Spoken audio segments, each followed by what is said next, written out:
How to withdraw money from PayPal. Hey everyone, welcome back to our channel. In this video I'm going to guide you through the steps on how you can withdraw money from PayPal, so make sure to watch the video till the end.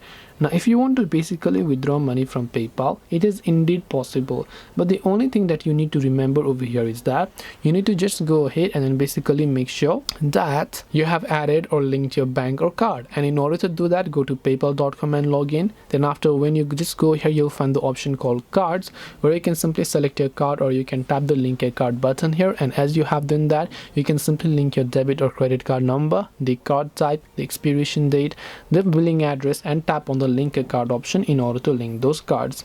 This way you should be able to go ahead and then basically link and withdraw money from PayPal. Hope this video was very helpful. If you have got any more questions, feel free to also leave them down below. Thank you for watching till the very end of this tutorial, and see you soon in our next video.